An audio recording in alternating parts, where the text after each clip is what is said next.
क्या आप bank Nifty के टर्बुलेंस को न्यू एनालिसिस के लेंस से डिटेल में जानना चाहते हैं? क्या बैंक निफ्टी के उन अनडिस्कवर्ड पैटर्न्स को समझना चाहते हैं जिसके कारण ये मूवमेंट आया है?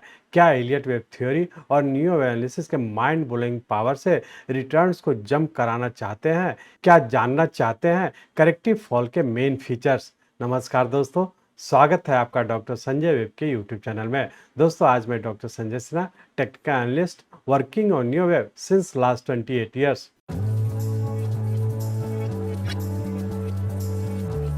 स्टार्ट करने से पहले मैं समझता हूं कि आप लोग निश्चित रूप से डिस्क्लेमर को अच्छे से देखकर पढ़कर समझ लिए होंगे। इस चैनल पर दिए गए सभी कंटेंट एजुकेशनल पर्पस से बनाए गए हैं और इसका उद्देश्य किसी भी प्रकार की एडवाइस या रिकमेंडेशन करना नहीं है। हम सेबी रजिस्टर्ड फिनेंशियल एडवाइजर नहीं है, इसलिए हम आपको स्ट्रिक्टली सलाह देते हैं कि अपने प्रोफेशनल के कंसल्टेशन के बिना आप कोई भी डिसीजन, फिनेंशियल इन्वेस्टमेंट, ट्रेडिंग या कुछ भी ना करें। कुछ भी प्रॉफिट या लॉस होता है तो उसके लिए रिस्पॉन्सिबल आप खुद होंगे। दोस्तों, बैंक निफ्टी अपने करेक्टिव फॉल में कंटिन्यू है। हमारे new web rules based video से ओपन करें मार्केट में अहेड रहने की जर्नी, डिस्कवर करें बैंक निफ्टी में बने वेब के स्ट्रक्चर को।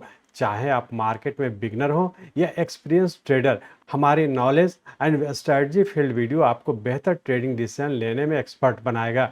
बैंक निफ्टी में रिस्क मैनेजमेंट के सिग्निफिकेंस को जानें। हम स्टॉप लॉस मैकेनिज्म से रिस्क को मिटिगेट करने और कैपिटल प्रोटेक्ट करना सिखाते हैं। अनस्टेबल एंड टर्बुलेंट मार्केट से निपटने के स्किल्स को इन्हांस करें। प्रिसाइज प्रॉफिटेबल एंट्री और एग्जिट पॉइंट्स को पहचानें।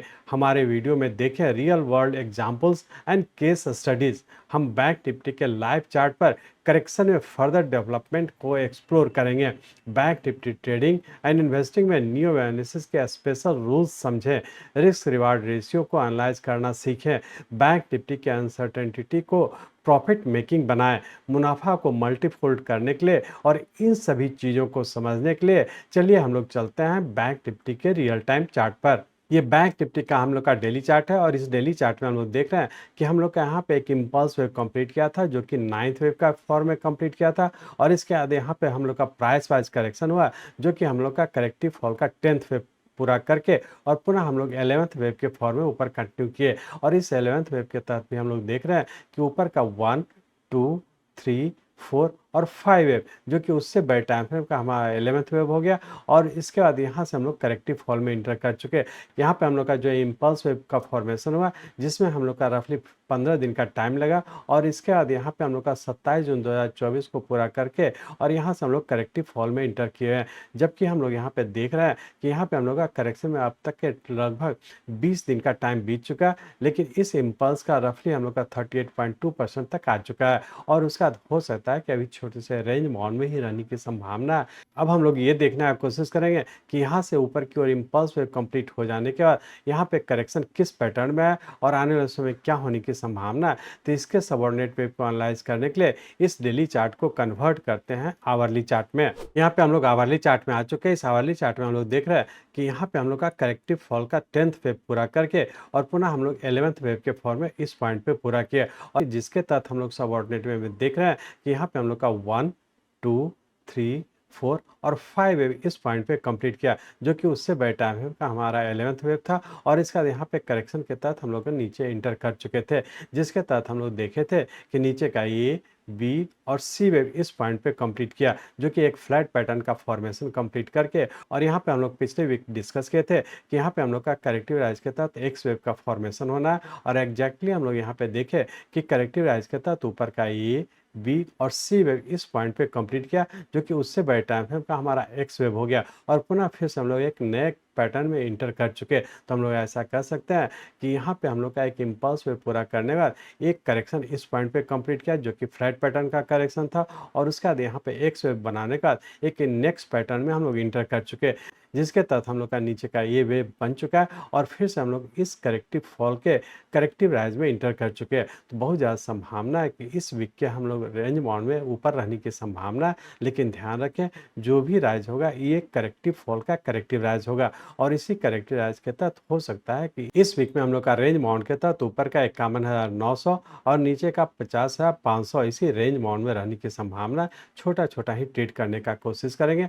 इस वीक के लिए ऊपर का स्टॉप लॉस होगा 52,550 का। इसी अपर स्टॉप लॉस को ध्यान में रखें, छोटे से रेंज बाउंड में ट्रेड करने का कोशिश करेंगे। अब हम लोग ये देखने का कोशिश करेंगे कि टाइम रूल किस तरीके से फॉलो कर रहा है। तो यहाँ पे हम लोग देख रहे हैं कि यहाँ से जब ऊपर की ओर कंटिन्यू किया था, जिसमें कि हम लोग का 15 डेज का टाइम लगा था, जबकि यहाँ पे हम लोग का ऊपर का इम्पल्स वे पूरा करके और करेक्शन में जब हम लोग इंटर कर चुके, तो यहाँ पे हम लोग का एक फ्लैट पैटर्न के फॉर्मेशन में रफली 10 दिन का टाइम लगा था, जबकि एक स्वेप बनाने में हमारा रफली 5 से 6 दिन का टाइम लगा था और पुनः हम लोग एक नेक्स्ट करेक्शन में इंटर कर चुके। तो इस तरह से हम लोग कह सकते हैं कि करेक्टिव फॉल की बात करें तो पूरा अब तक के हम लोग का यहाँ पर 20 डेज का टाइम लग चुका है। और जैसा कि आप लोग जानते हैं कि वेरी शॉर्ट टर्म का हम लोग का 21 डेज हो सकता है, तो हो सकता है कि यहाँ से फिर से ऊपर भी कंटिन्यू होने की संभावना है। और यहाँ पे हम लोग चूंकि टाइम वाइज करेक्शन हो रहा है, तो हम लोग यहाँ बहुत केयरफुल रहेंगे और छोटे से रेंज बाउंड में ट्रेड करने का कोशिश करेंगे। तो टाइम के हिसाब से भी हम लोग का यहाँ पे करेक्शन अभी भी नीचे कंटिन्यू रहने की संभावना है और हो सकता है कि रेंज बाउंड में ही रहने की संभावना है।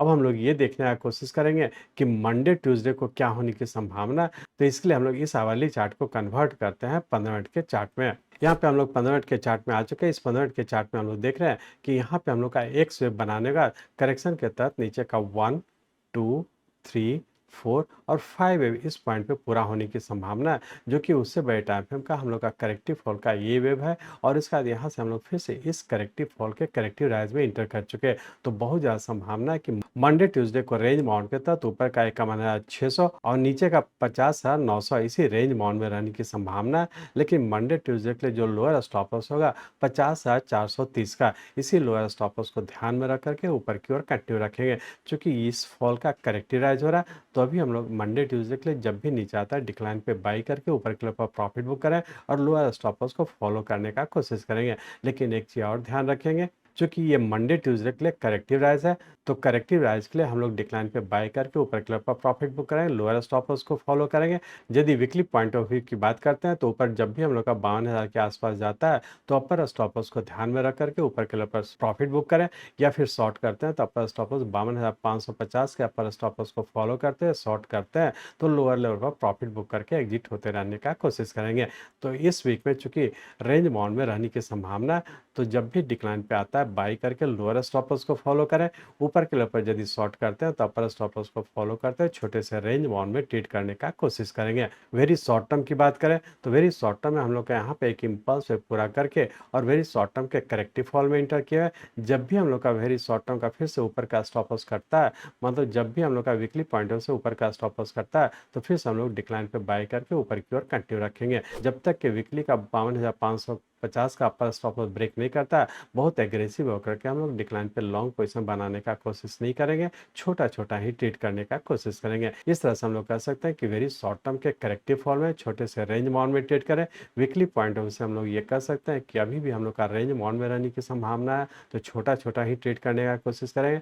यदि मंडे ट्यूसडे की बात करें तो इंट्राडे में लोअर स्टॉप लॉस को फॉलो करते हुए डिक्लाइन पे बाय करके ऊपर के लेवल पर प्रॉफिट बुक करने का कोशिश करेंगे।